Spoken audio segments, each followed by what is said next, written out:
तो मूवी की शुरुआत होती है मॉन्ट्रियल के एक आइलैंड को दिखाते हुए, जहाँ एक बायोटेक कंपनी को गोल्फ क्लब फील्ड की देखभाल के लिए हायर किया जाता है। इस कंपनी के कर्मचारी वहाँ नई तरह की फर्टिलाइजर यानी खाद का इस्तेमाल करते हैं, जो सर्दियों में जमी बर्फ को पिघलाकर घास को ताज़ा और हरा रखता है, ताकि अमीर लोग साल भर गोल्फ खेलने का मजा ले सकें। अगले दिन डैन नाम के एक सिक्योरिटी गार्ड को अपने घर में राशन का सामान भरते हुए दिखाया जाता है। दरअसल डैन एक ऐसे रेडियो शो को रोजाना सुनता था जिसमें ये बताया जाता था कि कोई भी मुसीबत कभी भी अचानक आ सकती है, और वो उन्हीं अनदेखी मुसीबतों से लड़ने के लिए खुद को तैयार कर रहा था। आज की रात वो माचिस के बिना ही आग जलाने की प्रैक्टिस कर रहा था। इसके लिए वो अपनी शॉटगन के खोल से पाउडर निकालकर इस्तेमाल करता है, जिससे छोटा सा धमाका होता है और उसकी एक आईब्रो जल जाती है। यहाँ से सीन शिफ्ट होता है और हमें डैन की बेटी पैट्रिसिया को दिखाया जाता है, जो कि गोल्फ क्लब में हेल्पर का काम करती थी। यहाँ बायोटेक कंपनी का सीईओ मिशेल एक अमीर कपल को गोल्फ खेलकर बताता है कि उनके फर्टिलाइजर की वजह से घास कितनी बढ़िया तरह से काम कर रहा है, जिससे खेल में मजा आ रहा है, जबकि असली कमाल तो जमीन के नीचे हो रहा था, जहाँ फर्टिलाइजर कई गुना फैलकर जमीन के नीचे मौजूद उस पानी को खराब कर रहा था, जो पूरे टाउन को सप्लाई होता था। नेक्स्ट सीन में जाक्स नाम के एक्टर को दिखाया जाता है, जो कि स्टूडियो के नल से एक ग्लास पानी पीने के बाद अपने घर के लिए सामान खरीदने जाता है, जहाँ स्टोर में रखे हुए फल और सब्जियों को नल के पानी से ही धोया जाता था और उन्हें सूखने से बचाने के लिए भी नल का पानी ही यूज किया जाता था। अचानक जाक्स को चक्कर आने लगते हैं, पर थोड़ी देर के लिए वो उसे इग्नोर कर देता है। घर पहुंचने पर वो देखता है कि उसके दांत ग्रीन कलर में बदलते जा रहे थे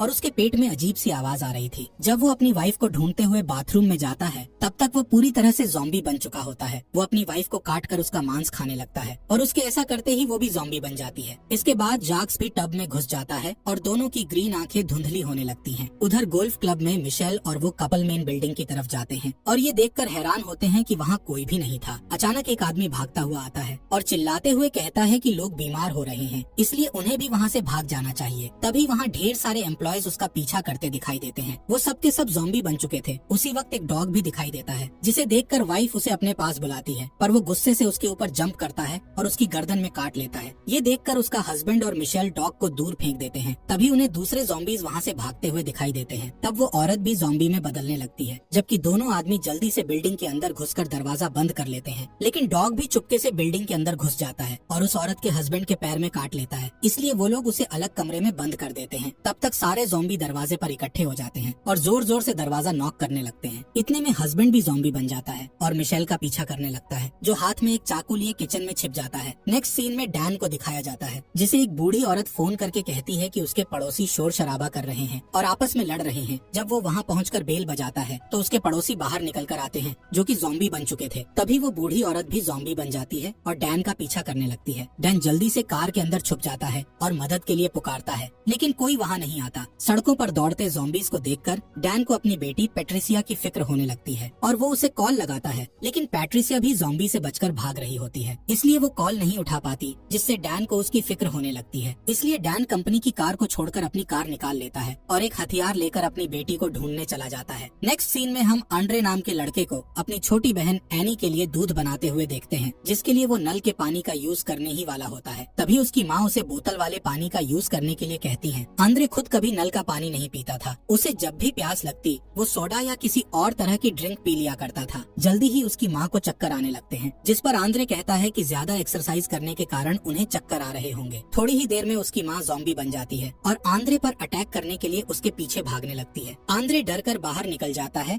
और भागते भागते लड़खड़ाकर गिर जाता है, पर जैसे ही वो आंद्रे पर अटैक करने वाली होती है, डैन उसे अपनी कार से ठोक देता है, जिससे वो घायल हो जाती है। आंद्रे अपनी माँ की ऐसी हालत देखकर उसे बचाने जाता है, लेकिन डैन उसे रोक देता है और कहता है कि ये वक्त इमोशनल होने का नहीं बल्कि अपनी जान बचाने का है। वो उसे अपने घर में छुप जाने का कहकर वहाँ से चला जाता है। तभी वहाँ और भी ज़ॉम्बीज आने लगते हैं। ऐसे में आंद्रे अपनी माँ को वहाँ नहीं छोड़ सकता था, इसलिए वो उसे पैर से घसीटते हुए घर के अंदर ले आता है और घर के सारे दरवाजे बंद करने के बाद वो मदद के लिए पुलिस को कॉल लगाता है, जहाँ उसे एक रिकॉर्डेड मैसेज मिलता है कि पूरा आइलैंड क्वारंटीन है। नेक्स्ट सीन में उस ब्रिज को दिखाया जाता है जो उस आइलैंड को मेन सिटी से जोड़ता था। यहाँ कुछ पुलिस वाले खड़े थे जिन्होंने ब्रिज के दरवाजे बंद कर दिए थे ताकि कोई भी बाहर का आदमी अंदर न आ सके और अंदर का आदमी बाहर न जा सके। सीन शिफ्ट होता है और आंद्रे की माँ उसकी छोटी बहन एनी पर अटैक करने जाती है, लेकिन आंद्रे उसे घसीटकर बाथरूम में बंद कर देता है, जहाँ उसकी नजर शावर से टपकते हुए पानी पर पड़ती है और वह टब में घुस जाती है। उधर एनी लगातार रोती रहती है, जिसकी आवाज सुनकर बहुत सारे ज़ॉम्बी दरवाजे के बाहर इकट्ठा हो जाते हैं। आंद्रे उसे तकिया, कंबल और एक प्लास्टिक से कवर कर देता है, जिससे उसकी आवाज बाहर सुनाई न दे। थोड़ी देर में सारे सारे zombies वापस चले जाते हैं। कुछ देर बाद आंद्रे की कैट पेट डॉर से वापस घर के अंदर लौट आती है और वहीं से एक ज़ॉम्बी घर के अंदर घुस जाता है और वो आंद्रे को पकड़ने ही वाला होता है। तभी आंद्रे घर से निकल जाता है और ज़ॉम्बी भी हिलना बंद कर देता है। लेकिन जैसे ही आंद्रे गोल्फ स्टिक लेकर वापस आता है, ज़ॉम्बी छुप जाता है। नेक्स्ट सीन में पैट्रिसिया को दिखाया जाता है जो ज़ॉम्बीज से बचने के लिए एक गराज में छिप जाती है और हेल्प के लिए अपने डैड डैन को कॉल लगाती है। डैन तुरंत वहाँ पहुँच जाता है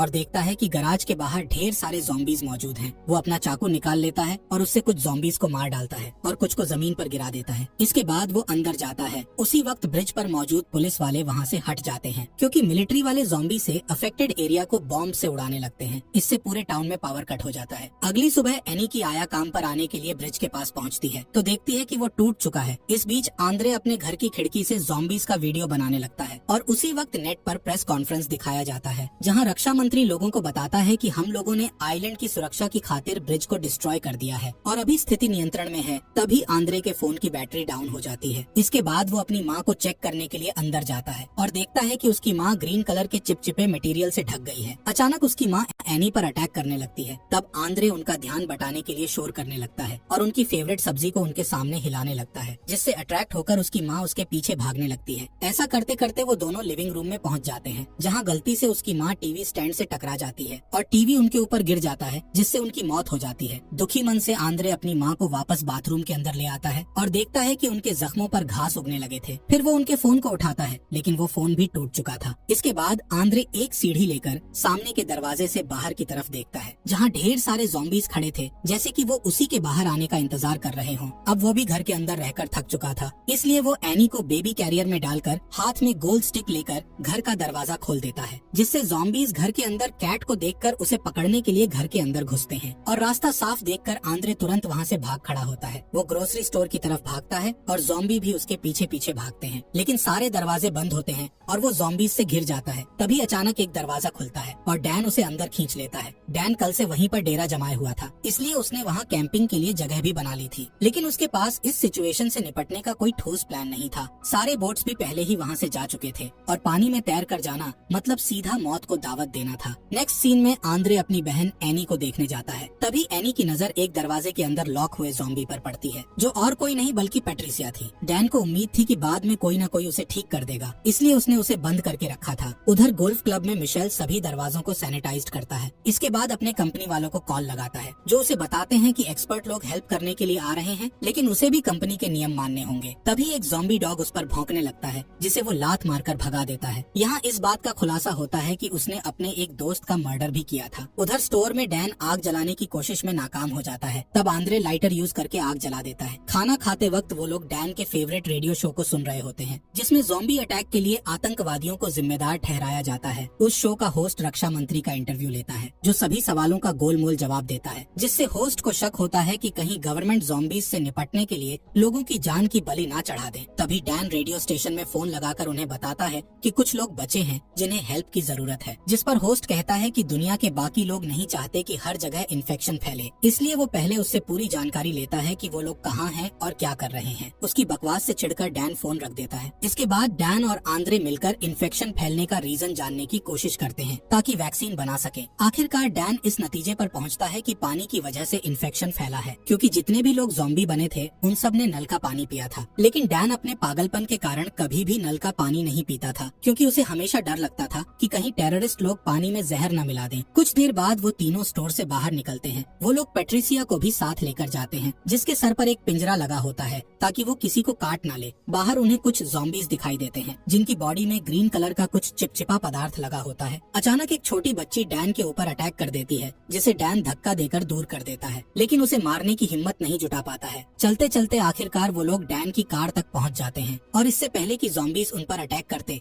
वो कार में बैठकर वहां से निकल जाते हैं। इस बीच बायोटेक कंपनी 2 ट्विंस यानी जुड़वा बहनों को हथियार के साथ गोल्फ क्लब भेजती है जो अपने रास्ते में आने वाले हर एक ज़ॉम्बी को धड़ाधड़ मार रही थी। उधर क्लब के अंदर मिशेल इस डील से जुड़े सारे कागज और दस्तावेजों को जला रहा होता है ताकि इस बात का कोई सबूत न रहे कि उनके फर्टिलाइजर के कारण ज़ॉम्बीज का इन्फेक्शन शुरू हुआ था। आखिर में वो फर्टिलाइजर का थोड़ा सा सैंपल बचाकर रख लेता है। तभी दोनों ट्विंस उसके पास पहुंच जाते हैं। मिशेल उनमें से एक का सूटकेस ले लेता है जिसमें कई सारे स्फीयर यानी गोले थे। उन गोलों के अंदर इन्फेक्शन का इलाज मौजूद था जो सिर्फ 24 घंटों के अंदर इन्फेक्शन को खत्म कर सकता था। लेकिन जैसे ही वो एक गोले को उठाता है, दोनों ट्विंस उसे पकड़ लेती हैं और जबरदस्ती उसके मुंह में सैंपल डाल देती हैं। इसके बाद उसे बेहोश करके उसकी बॉडी को घसीट कर ले जाती है और ये गोला मिशेल के हाथ से छूटकर जमीन पर गिर जाता है। नेक्स्ट सीन में हम तीनों सर्वाइवर्स को कार से वाटर प्लांट की तरफ आते हुए देखते हैं। वो लोग एनी को कार में छोड़ देते हैं ताकि उसके रोने की आवाज से दूसरे ज़ॉम्बीज वहाँ न आ जाएं। लेकिन पैट्रिसिया को बच्चे के साथ छोड़ना ठीक नहीं था, इसलिए वो उसे अपने साथ ले जाते हैं। वो लोग बिल्डिंग के अंदर एंटर करते हैं जहाँ पानी की टंकी में एक ज़ॉम्बी घुसा हुआ है जिसकी बॉडी पर घास उगे हुए थे। पैट्रिसिया को पता चल जाता है और वो दौड़ती हुई उसकी तरफ जाती है, इसलिए उन दोनों को भी उसके पीछे दौड़ना पड़ता है। वो पूल पर पहुँचते ही उसमें छलांग लगा देती है। उसे बचाने के लिए डैन भी छलांग लगा देता है। इतने में वो ज़ॉम्बी ऊपर आता है और डैन पर अटैक करने लगता है। डैन पैट्रिसिया को पकड़कर ज़ॉम्बी के सामने करता है जिससे वो पीछे हट जाता है। जब आंद्रे पास आकर देखता है तो उसे रियलाइज होता है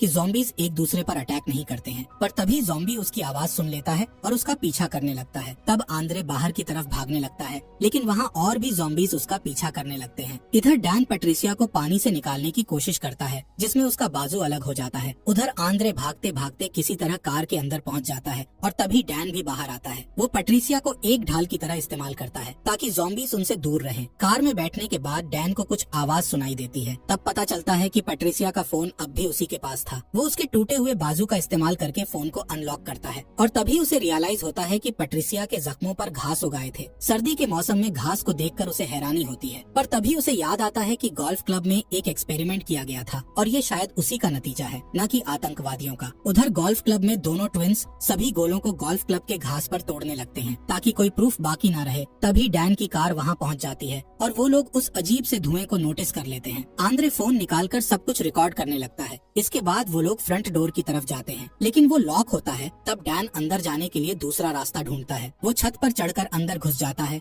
और दरवाजा खोल देता है ताकि बाकी लोग भी अंदर आ जाएं। उसके बाद पैट्रिसिया को एक स्टोरेज रूम में बंद कर देता है, जबकि आंद्रे चेयर्स की हेल्प से एनी के लिए सोने का इंतजाम करता है। उसके बाद डैन और आंद्रे पूरी बिल्डिंग की छानबीन करते हैं। तभी उन्हें वो डॉग दिख जाता है जो अभी तक जिंदा था और उसकी पूरी बॉडी में घास उग आए थे। ठीक तभी डैन को चक्कर आने लगते हैं। उधर एनी भी जोर जोर से रोने लगती है। तब आंद्रे उसे चुप कराने के लिए दौड़कर उसके पास जाता है और देखता है कि वो अपने बिस्तर से गायब थी। इधर आंद्रे अपनी बहन को ढूंढ रहा होता है। उधर डैन अंधेरे गलियारे की तरफ जाता है जहाँ जमीन पर कुछ बॉम्ब पड़े हुए थे जिससे बिल्डिंग उड़ सकती थी। अब तक उसकी तबीयत भी बिगड़ने लगी थी, लेकिन वो हिम्मत नहीं हारता और उस रूम तक पहुँच जाता है जहाँ सारे बॉम्ब टाइमर से कनेक्टेड थे। अब तक डैन काफी कमजोर हो चुका था, इसलिए वो चक्कर खाकर गिर जाता है और उसे उठने में दिक्कत होती है। तब वो पैट्रिसिया के टूटे हुए हाथ से टाइमर को ऑफ कर देता है। तभी उसकी आंखें भी ग्रीन होने लगती हैं। इधर बिल्डिंग के बाहर खड़ी ट्विंस देखती हैं कि काफी वक्त गुजरने के बाद भी बिल्डिंग ब्लास्ट नहीं हुई थी, इसलिए वो चेक करने के लिए अंदर जाती है। उन्हें किचन के अंदर एनी दिख जाती है। वो लोग उसे फर्टिलाइजर खिलाकर वहाँ से चले जाते हैं। उधर आंद्रे अपनी बहन को ढूंढते हुए उस रूम तक पहुँचता है जहाँ ज़ॉम्बी बना हुआ मिशेल बंद था। ये देखकर वो दूसरी तरफ जाता है और वहाँ उसे अपनी बहन मिल जाती है, जिसे लेकर वो जाने ही वाला होता है कि दोनों ट्विंस उसका रास्ता रोक लेती हैं। उनमें से एक एनी का मुंह बंद कर देती है और दूसरी आंद्रे को फर्टिलाइजर खिलाने लगती है। लेकिन इससे पहले ही एनी ज़ॉम्बी बन जाती है और ट्विन के हाथ में काट लेती है, जिससे फर्टिलाइजर का सैंपल गिर जाता है। तभी डैन दूसरे ट्विन पर अटैक कर देता है और वो उसे काट लेता है। अब आंद्रे जैसे ही पीछे हटता है, उसका पैर वहाँ गिरे हुए इलाज वाले गोले पर पड़ जाता है, जिससे गोला टूट जाता है